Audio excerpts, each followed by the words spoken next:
Welcome, Western North Carolina. Woo! How y'all doing tonight? So before we begin this program, we're going to do something a little unconventional. Reverend Barber is right now stuck in very, very heavy traffic on 40.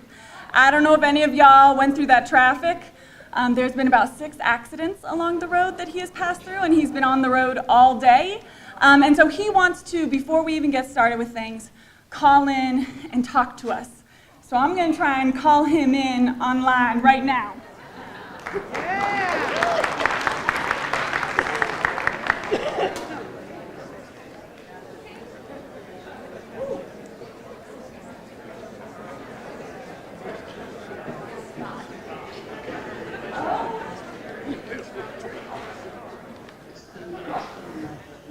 Yara, we can see you. Hi, Yara.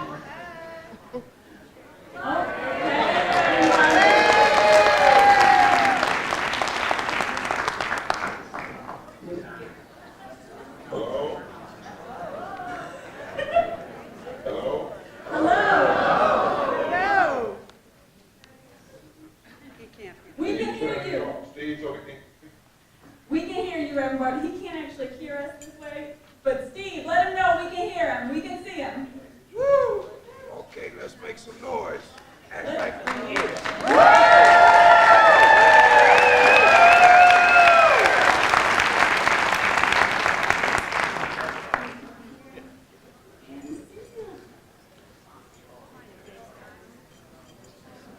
Zoom, but it's similar. Reverend, we can hear and see you right now. I can't hear you all. You can't hear us because there's something going on our side. But there's a big crowd clapping and cheering you on right now. We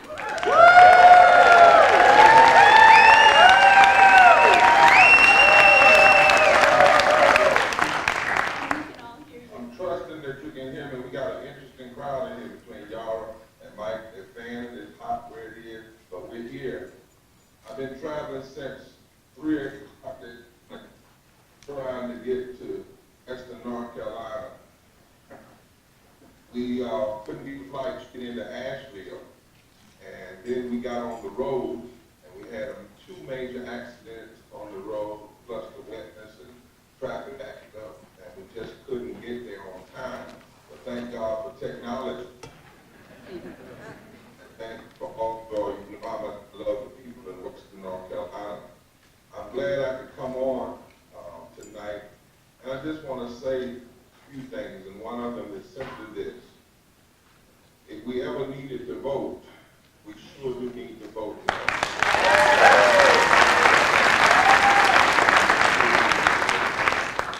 And not only do we need to vote now, but we need to build a movement of people who not only will vote now, but continue to be the movement and continue to engage, because democracy is hard work. But we don't just need to vote about personality. We need to vote our principles. And this year we have an opportunity to elect every member of the State General Assembly. And this is the first time since we beat the extremists in our state regarding voter suppression and different things. We won the battle. So the worst thing we could do now, having won the battle, would be to stay home when we were able to win back the very things that we fought for so long. We also know that this is the first election where we have 6 constitutional amendments on the ballot. All of them are bad. All of these are voted. In fact, we shouldn't trust anything coming out of the current legislature because it's unconstitutionally constituted. The only reason it's like it is because of the racialized gerrymandering and the voter suppression. It took time up to vote our principle. We also have an opportunity to elect every member of the United States House of Representatives. And there's some real reasons. I'm not going to tell you exactly who to vote. I'm going to tell you what questions to ask and what concerns to raise from a moral perspective. We know right here in this state, we have over 1 million North Carolinians of all races, colors, creeds, and sexuality who are without health insurance. know that we could have had 500,000 of those people covered. In this state, 30,000 people would have been veterans, 346,000 would have been white. If our legislature, leadership, had supported the expansion of Medicaid, and if so many people in the Congress, particularly our House of Representatives, would be fighting against people having the very health care that they receive free from our tax dollars when they get elected by us. That is the great ugly irony of those who are entrusted with this public life. The government gives health care, legislators, state legislators, health care subsidies, Congress people, and senators get free health care. Basically, they get health care paid for by our tax dollars, the highest grant. And then when they do not want us to have the very health care that they are given, it's time for us to vote our principles and not just to vote personnel. In Henderson County alone, the uninsured rate would have dropped from 13% to 9%. 4,000 people in Henderson County, 4,000 people, the majority of them white, would be covered by health care if we didn't have people fighting against it and denying it here in this state. In Rutherford County, it would have gone from 16% uninsured to 12%. In Polk County, from 14% to 10%. In Transylvania County, it would have gone from 14 to 10. And in Hayward County, from 15 to 11. In Jackson County, from 15 to 11. In McDowell County, from 16 to 12. Thousands of your brothers and sisters would have health care today if the people that elected in their majorities had not denied it and who did not fight against it. But it's time, if we are for health care, I don't have to tell you a personality to vote for. If you are for health care, we need to know where the candidates running stand on that issue, where they have stood on that issue. If you're for health care and they're against health care, then we need to exercise our vote in the right direction.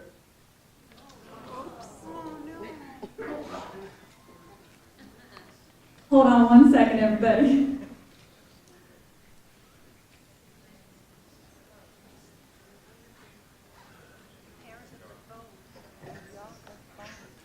Sorry about that, a little technical difficulty.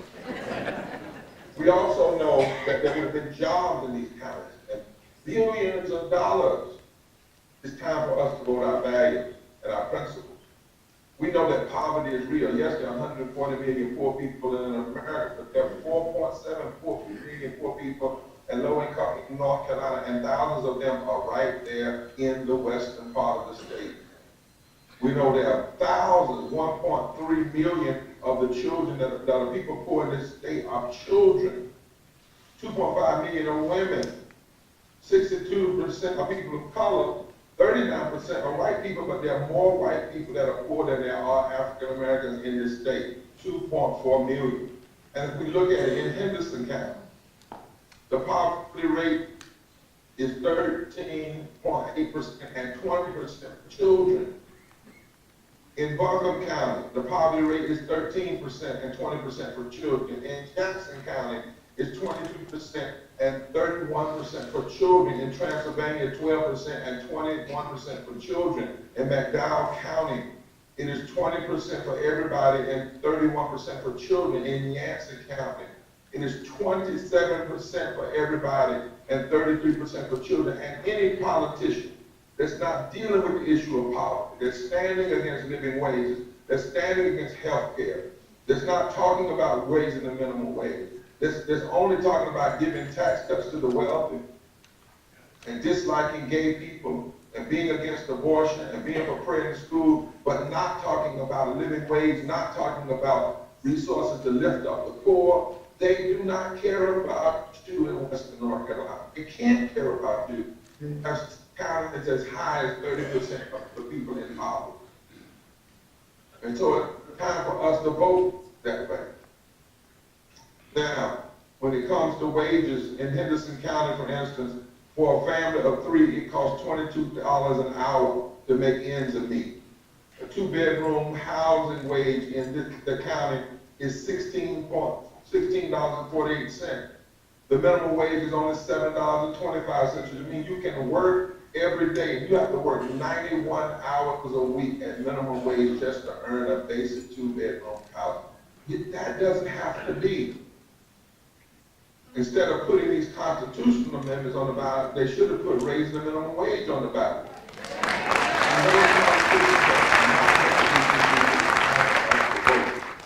If they're against helping the poor, then don't vote for them if you're for the poor.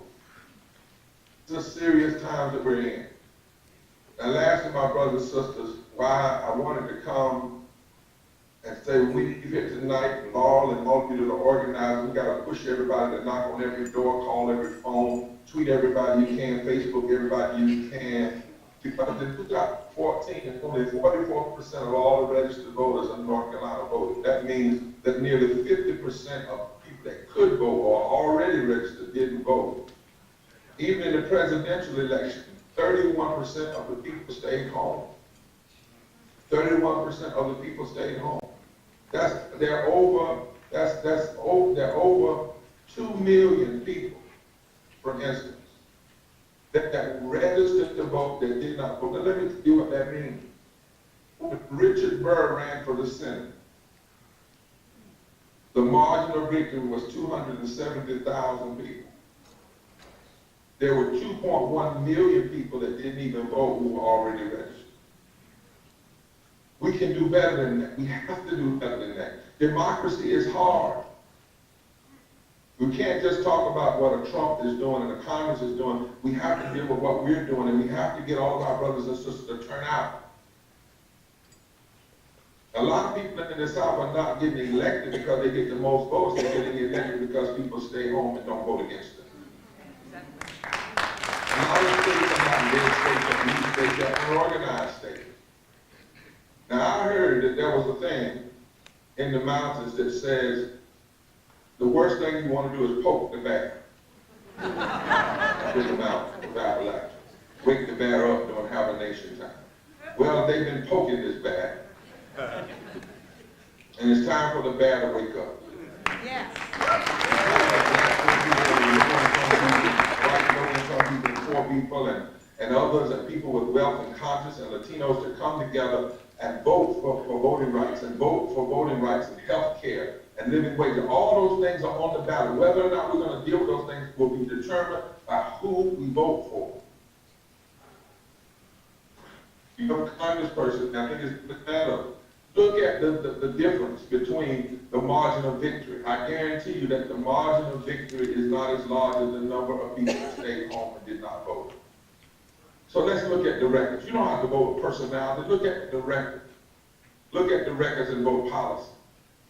Now, some people are saying, voting times are so bad. Let me read something for you Frederick Douglass said in 1857, right after the Dred Scott decision. And by the way, it was right after a Supreme Court justice was put on the Supreme Court, rushed through the process, shouldn't have ever gotten through the process, and he did. His name was Justice Taney. He became the Chief Justice of the Supreme Court. Should have never been on the Supreme Court. And when he became Chief Justice, he presided over the Dred Scott decision that said a black man had no rights for white to abide by or respect. And there were people that came to Frederick Douglass and other white abolitionists and said, the civil rights, the abolition movement is over. Slavery is here to stay. The Supreme Court is overwhelmingly supporting slavery. Nothing we do. That decision, Frederick Douglass said, this is a monstrous decision. Something we wish had never happened. But he also said, the whole history of the anti-slavery movement is studied with every measure meant to allow and diminish the anti-slavery agitation has only served to increase it, intensify it, and embolden that agitation. Everything that we see happening now should not discourage us, but it should intensify, increase, and embolden that agitation. There are more people that want to do right than want to do wrong, and we have to believe that and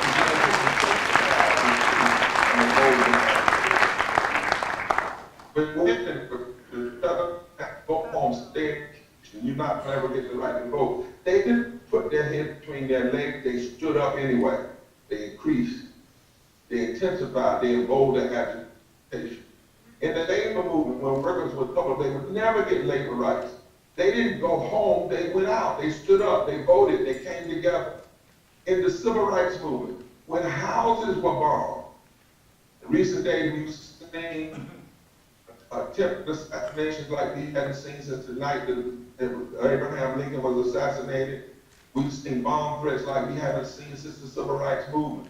But remember what they did, even when churches were blown up. They did not hide. They did not go away. They stood up. They fought back, nonviolently. They fought for the right to vote. They kept pushing. They did not stand down. They stood up. So in this moment, we must build a movement. We must register people for the movement who vote. And we must be determined to say, all this foul language, all of this meanness, all of this pitting white and black, Latino against one another, all of this, lying, all of this pushing people onto the Supreme Court, cutting taxes for the wealthy and not providing living wages for the poor, the working poor, all of this taking health care has not deterred us, has not made us want to sit down. It is, in fact, made us want to stand up.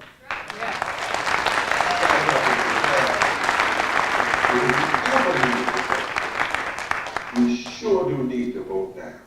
And I know that those of you out there in Western North Carolina, there's going to be a sound coming out of the west. The mountains are going to shake. The valley will hear it because somebody broke the back. Now, they are none of our resistance, but our offense is hitting up. And they tell me there's nothing worse than waking up messing with a mother bear to protect her children and her community at all costs. It's time to protect our community. It's time to intensify, increase, and embolden our registration, our voter participation, and our movement mobilization. God bless you. You know how much I love you. I've been there for 2 weeks, and we're coming back, but I want to hear a sound from the West. God bless you and take care.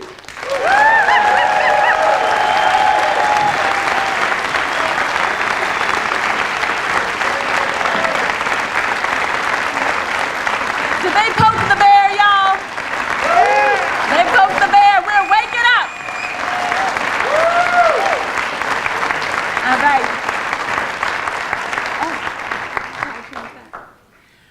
So Yara Allen was supposed to come and do an opening song, but she is there with Reverend Barber, as y'all saw. But one thing that this night has reminded me is that we have everything we need in the mountains.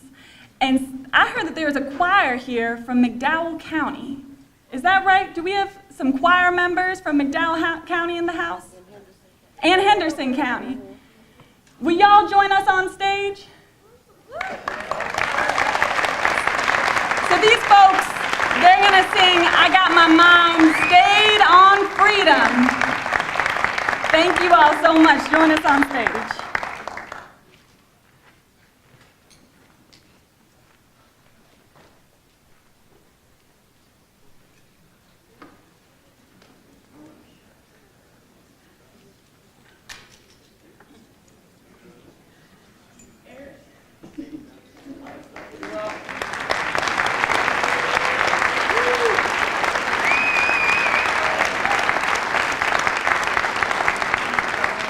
Turn off the screen for a minute. I gotta bring up a couple more things while we got this thing going.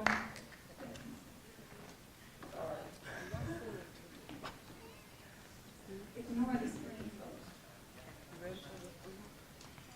Okay, now, when we sing this, y'all, we want y'all to sing it with us, okay? All right. But I'm going to start it off, and then we're gonna go on forward, okay? All right.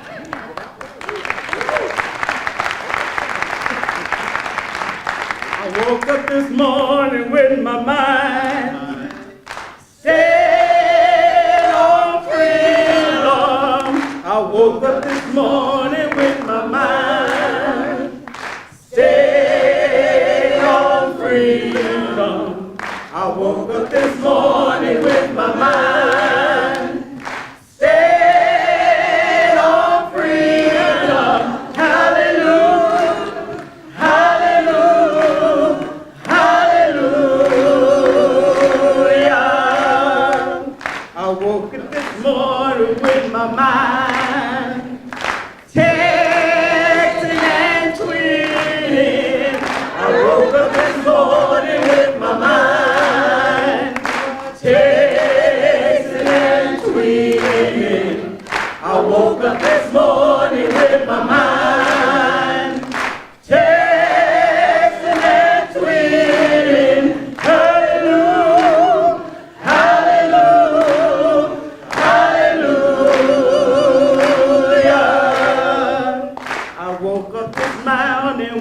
my mind.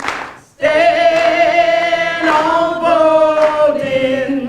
I woke up this morning with my mind. Stand on voting. I woke up this morning with my mind.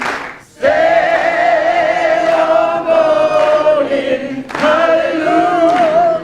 Hallelujah.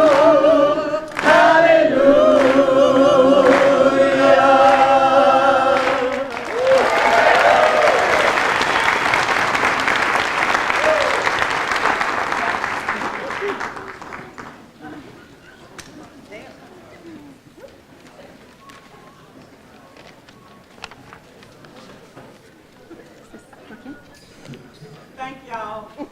Thank you, Bonnie. Is this working? Okay, it seems to be working.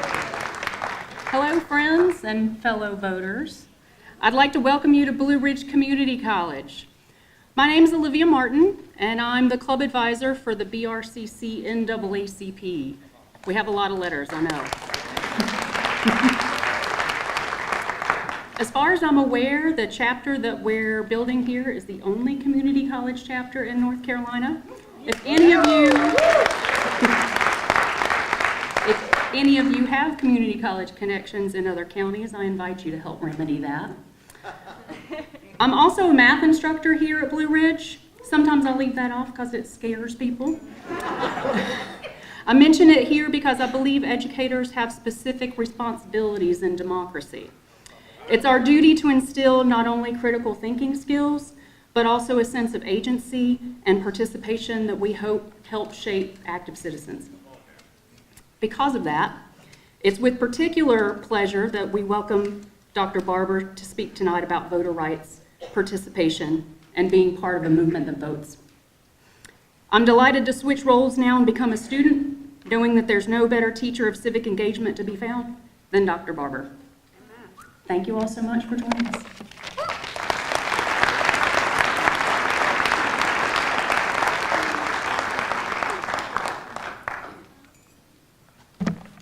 Good evening, Western North Carolina. Good evening. My name is Melinda Lawrence, and I'm the president of the Henderson County NAACP and District 1 supervisor for the Upper Western North Carolina branches. I would like to personally welcome each of you to this More Revival for Voting. As we all know, these are challenging times for us. We are meeting these challenges nationwide. This is an exciting time for us tonight. We shall all be proud of the work and effort that is being put forth. So on behalf of all the branches of District 1, if you will please stand if you're here, all the branches of District 1. That's McDowell County, Haywood County, Jackson County, Buncombe County, Henderson County, Nancy Mitchell.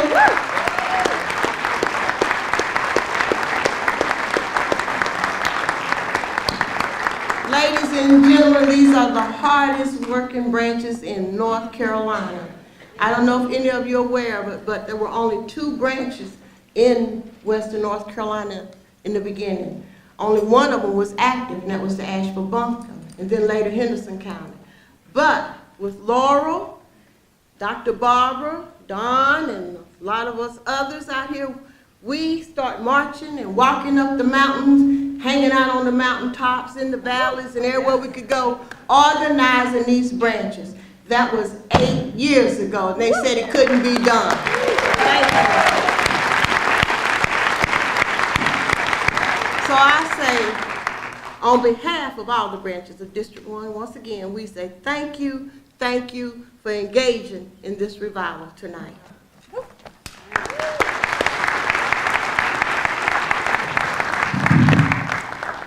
So y'all, this is an organizing meeting, and that means that what happens in this room is important, but what is much more important is what happens outside of this room. And that actually starts right now and with our phones. So can y'all get out your phone?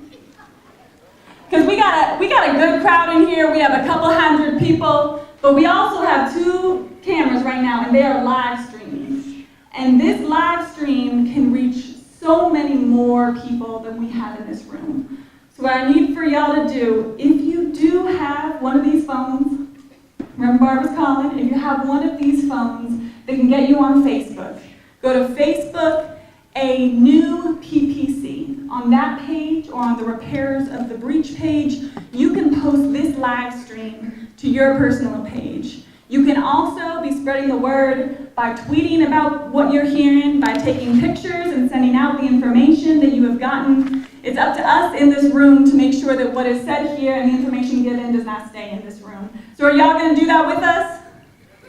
All right. Y'all gonna do this with us? All right. So I want to get a little idea before we continue on with who we have in the room here. Do we have Buncombe County in the house? All right. Do we have Jackson County with us? All right. Haywood County? How about Yancey County, Mitchell County? And what about Henderson County? All right. So this evening is certainly Transylvania. Oh yes, Transylvania. And am I missing anybody? Madison. Yes. What? McDowell County. Do we have McDowell? Yes. Haywood County. Didn't I? I don't know. Anybody else? Any other county? Polk County? Yes. So we have the mountains represented here. So is Yancey County? Amazing. So we have the mountains and also maybe the foothills represented in this room. And we're so proud of that. And yes, tonight is a call to action. It's about finding out about how we can plug into some of this important work, especially over the next 11 days, but also far beyond. But first, we want to hear about what is at stake. So I'm going to play us a video that's going to talk a little bit about what is at stake right now, what is the moral crisis that our country is in around the nation. And then we're going to hear from Kyra talking about what's going on through her personal story here in Henderson County.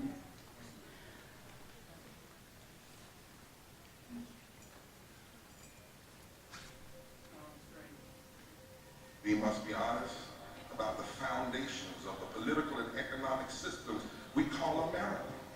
I love America because of her potential, but I know that America will never even get close to being a more perfect nation until we are honest about the politics of rejection. I want to tell you about some of the leaders who are building the Poor People's Campaign. Callie Greer from Selma, Alabama, who had to bury her daughter, Venus, because she didn't have health care. I'm here today to share my daughter Venus' story. Venus discovered a small lump in her breast. She wasn't insured. Venus had to be approved for every prescription and every piece of medical equipment that she needed. I'm standing here today in solidarity with the Poor People's Campaign because no one should have to bury their child in America because they don't have health care insurance. I'm 46 years old. I've lived in poverty here in West Virginia every day of my life. And I'm working. I am working poor with a bachelor's degree. I'm doing the best I can with what I have. I'm a second-generation fast food worker, and I've experienced the cycle of poverty firsthand. Growing up, I watched my mother endure long hours of back-breaking labor, doing everything she could to feed me and my sisters. My employer barely pays me enough to pay rent and utilities, let alone the medical expenses with my mother. I worked 41 years in the coal mines. I have black lung, and it's just unfathomable what these poor coal miners have to go through in order to get what they have worked for and deserve. I'm a Vietnam veteran. My only chance of going to college was joining the Army. It was one thing to know that you didn't have water and you couldn't afford your water. It's a whole nother to find out that they shut off your entire community and none of you matter.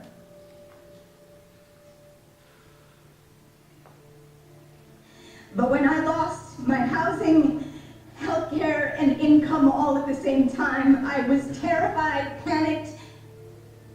Hi, my name is Pamela Roach. I'm from Lowndes County, Alabama, and I live in a mobile home with my 2 kids.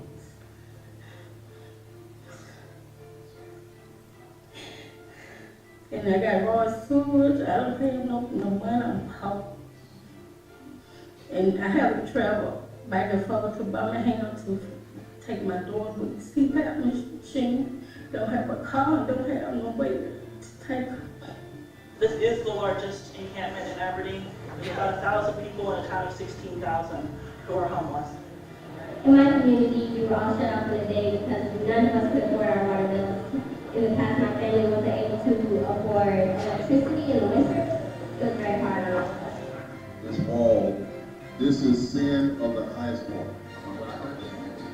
When there are 38 million poor children, when 60% of African Americans are poor, when 65% of Latinx are poor, when 40% of Asians are poor, when there are 67 million poor white people, we must say, this is not right.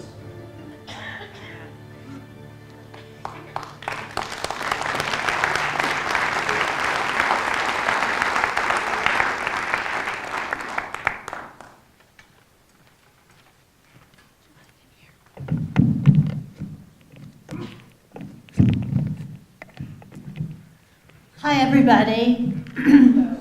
My name is Kyra, and I was able to feel safe the past 10 years because I have the best insurance in the United States, Medicare, which with a small monthly premium leaves me with no copays and no deductibles. I've never met anybody who's willing to give up their Medicare for private insurance again. However, now I live in constant fear of losing my health insurance because I hear many politicians and political candidates describing Medicare as an entitlement program. And it seems like at least half of politicians are against the Affordable Care Act, or as they call it, Obamacare, Medicaid expansion, and against Medicare. I know firsthand the consequences of not having health insurance. Half the jobs I've held in my lifetime offered no health insurance, even if I wanted to pay for it. I really felt lucky when I got a job as a teacher for $14,000 a year because the job came with free insurance.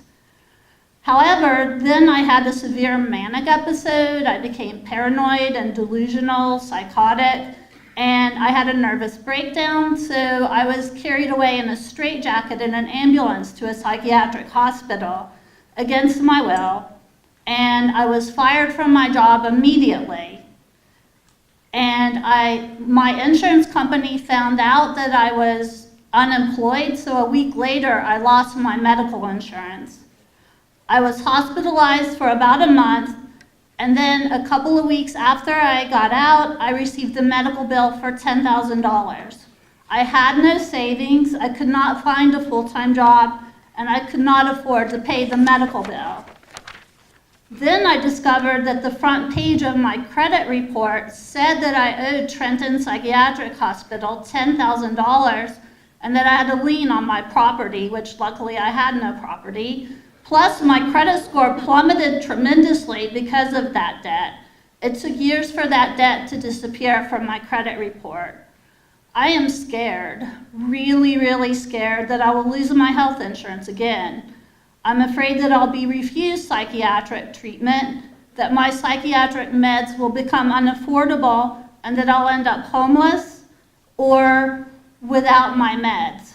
I've attempted suicide when not on my meds. I've had a high-speed police chase that resulted in a policeman putting a gun to my head and throwing me down to the ground and badly bruising me. I've shoplifted, I've become dangerously violent, and after the high-speed police chase, they wanted to put me in a psychiatric hospital for 7 years or in prison for 10 years. And the only thing that saved me from either of those things was a really dedicated public defender. And thank you. I caused 2 police cars to crash into each other, causing $30,000 worth of damage to the police cars. And I still have a felony on my record from that and a misdemeanor from the shoplifting, both a result of not having been able to afford my psychiatric meds. About half of politicians want to take away the Affordable Care Act, Medicaid expansion, and Medicare.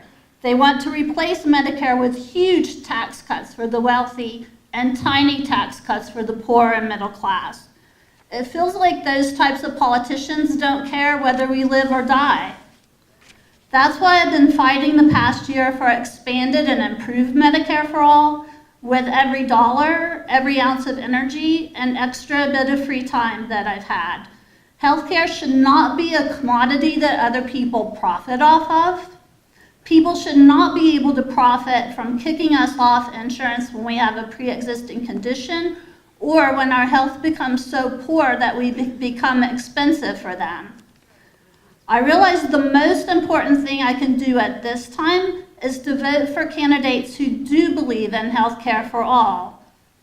I'm voting as though my life depends on it, because my life, your friends' lives, your loved ones' lives, all depend on having access to quality health care without huge premiums, co-pays, or deductibles. Study your candidates to see where they stand on the Affordable Care Act, Medicaid expansion, and Medicare. Do not let anyone take away the ability to receive affordable health care. Please, please, please vote and realize that every single vote does count.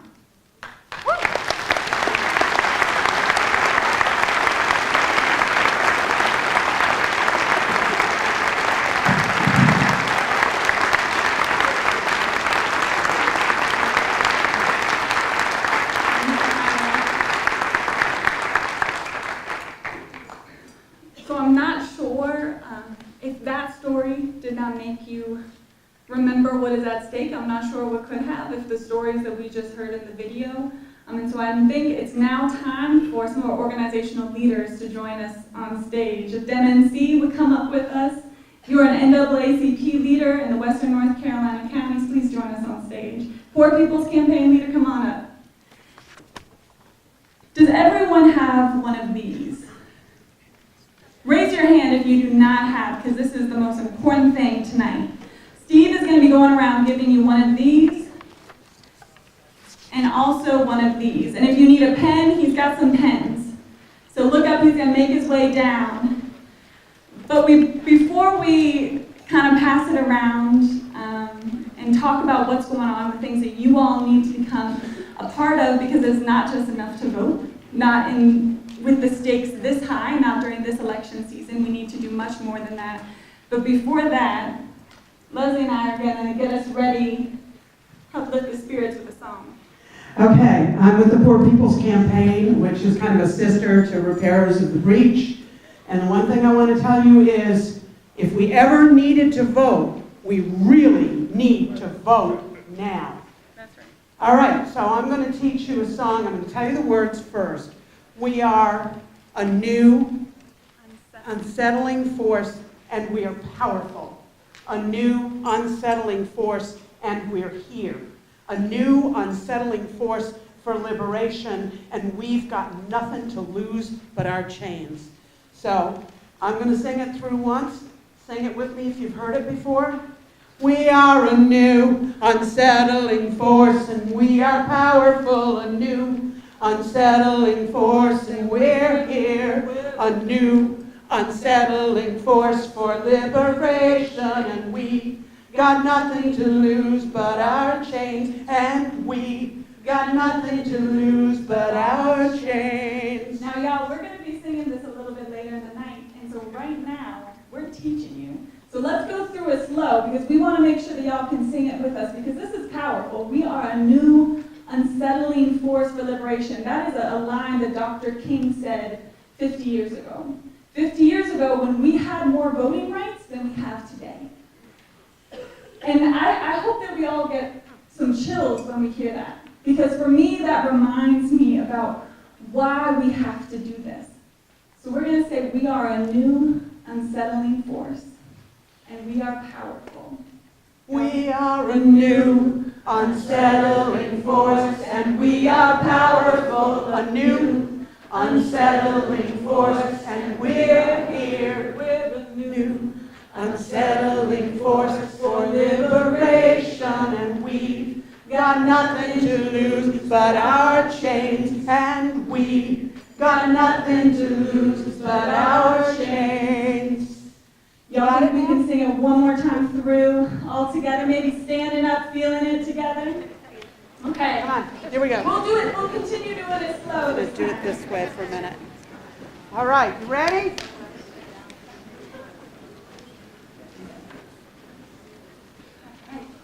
We are a new, unsettling force, and we are powerful. A new, unsettling force, and we're here. We're a new, unsettling force for liberation, and we've got nothing to lose but our chains, and we've got nothing to lose but our chains.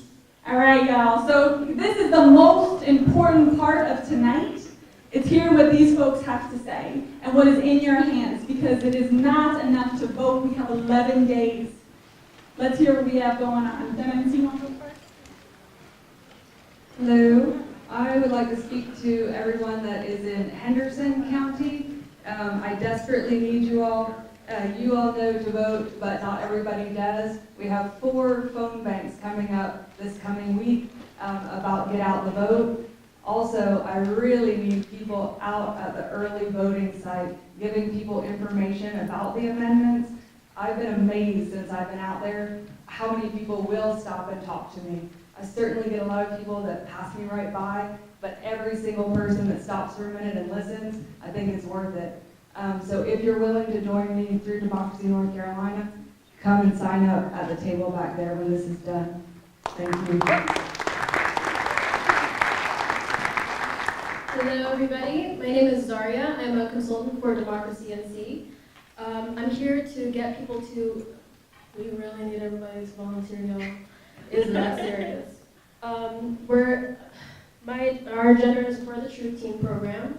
We're trying to get people to understand what's going to be on the amendments or on the ballot for on the vote.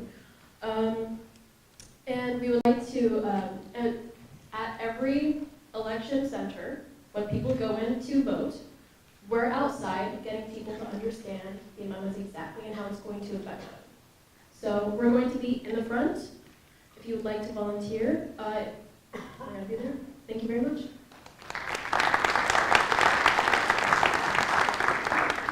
I'm Robin Ellis, president of Yancey Mitchell NAACP, and we are working hard to get everyone excited about voting up there. We've had a Get Out the Vote rally in the pouring rain, but we were there, and we've written letters to the editor. We've had a Souls to the Polls, and next week we will be also going to the polling sites and giving information to people about the 6 amendments. Thank you.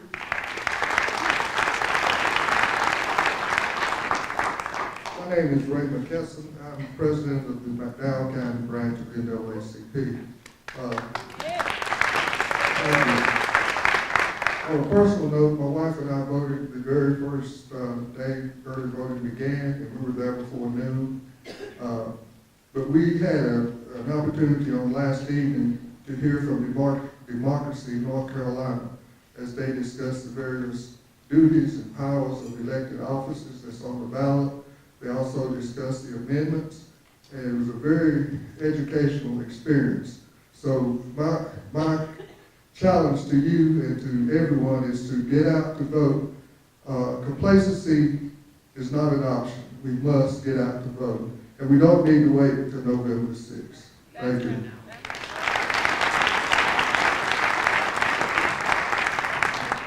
Hi, I'm Avram Freeman. I'm the Vice President of the Jackson County branch of the NAACP. I'm kind of surprised. to be standing up here right now. We're expecting Enrique Gomez, our president, to be here with a group of others from Jackson County, but I imagine they got caught in traffic and haven't gotten here yet. Enrique Gomez, incidentally, is the first Hispanic president of a branch of the NAACP in the state of North Carolina. We just held a Moral Monday in Franklin 2 weeks ago, and we've held Moral Monday demonstrations in Silva as well. Reverend Barber has come out to speak, Reverend Spearman has come out to speak. We're working with Down Home North Carolina on the Get Out the Vote campaign, and please, please, please get out and vote and get everybody you know to get out and vote. Thank you.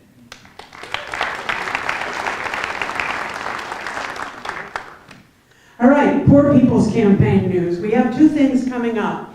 I know a lot of people have asked me, in particular, when are you guys coming out to Western North Carolina? Why is everything in Raleigh? We do have an event Monday night in Greensboro. It's a hearing. People are going to be testifying about what it's like to live in poverty. And these are good people. And as we like to say in the Poor People's Campaign, fight poverty, not the poor. So we have public policy that makes people poor, and then we vilify them for being poor. We have to change public policy. And so the Poor People's Campaign is going to have on Thursday, December 6th, we haven't settled on a location yet, but we're going to have our first meeting where we're going to brainstorm. We're going to talk about what we in Western North Carolina can do to help poor people have a better life, to help change that public policy. So it'll be December 6th. If you have texted, do you have the Poor People's Campaign text? I don't on me. Go to North Carolina Poor People's fill Campaign. out this pledge card. Fill out the pledge card. And go to the North Carolina Poor People's Campaign on Facebook. NC Poor People's Campaign on Facebook. We'll be posting everything there. So if you're connected with the Poor People's Campaign, you will get an email or a text, but go to that Facebook page, and the location and the time will be there. It's probably going to be 7 o'clock, and that's Thursday, December the 6th. So folks, just to add on to that, this piece of paper, and I hope everyone is filling this out right now, and I'm hoping you're checking boxes in multiple counties because we can go beyond the place where we live. And this is about what we can do in the next 11 days, and the next 11 days are so important. But there is a day after Election Day, and there's another and another, and that day is just as important because we can't solve everything with voting. We have to know that what we need to do is build a long-term moral movement that is holding our elected officials accountable. Because we need to build power as people. Right now, decisions are being made that work against us. They are choosing to pass laws that are causing people to die. That means that we are in a moral crisis. Not to say we haven't always been in a moral crisis, but this means that this is our time to change things. And so, while I need you to fill this out, and we're about to do a movement altar call, and if y'all haven't done that before, you're about to learn what that means. But we need you to fill this out, but that means we also need you to fill this out because this movement is not around election cycles. We have to be thinking for the long term. The Poor People's Campaign National Call for Moral Revival is not an organization. I work with the North Carolina NAACP. I've worked with Democracy North Carolina before. There are so many different organizations. It's an organism that is meant to build power for poor folks, for moral leaders, for those who are disenfranchised and marginalized and at the corners. Because what we need to do is shift the moral narrative in our country, and we need to build power for people. So, in addition to filling out this card, I need you to fill this out, and we're going to come on down. This is what a movement altar call is. We're going to come on down off of the stage, and Leslie, you got that mic? I'm going to stay up here and sing. She's going to stay up I here. got the whole stage to myself. So I know some of y'all didn't think we actually meant fill out that form right now. We want you And to. so you probably didn't ask for a pen. Steve, you got those pens? I think we might need some people who need some pens. So we're going to sing together. If we can stand and sing together, and we're all going to be down here helping collect that information. because before we leave, we want to make sure that we're turning this in, because we got 11 days, y'all. Are y'all ready? Do we have 11 days? And are we going to turn out the vote in 11 days? All right, have they poked the bear? That kind of got me excited, like we need another chant going on. So when I say they poked the bear, I want y'all to say, and we woke up. They poked the bear, And we woke up. they poked the bear, And we woke up. they poked the bear, And we woke up. they poked the bear. And we woke up. All right, y'all, we are the new. New unsettling force, and we are powerful. A new unsettling force, and we're here. A new unsettling force for liberation, and we've got nothing to lose but our chains, and we got nothing to lose but our chains. Come on, sing it. We are a new unsettling force, and we are powerful. A new unsettling force, and we're here. A new unsettling force for liberation, and we got nothing to lose but our chains, and we got nothing to lose but our chains.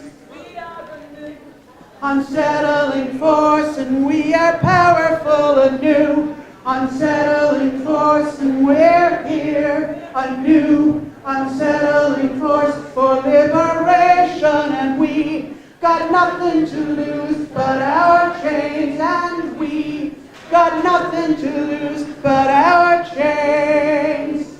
One more. We are a new unsettling force, and we are powerful. A new unsettling force, and we're here. A new unsettling force for liberation, and we got nothing to lose but our chains, and we got nothing to lose but our chains.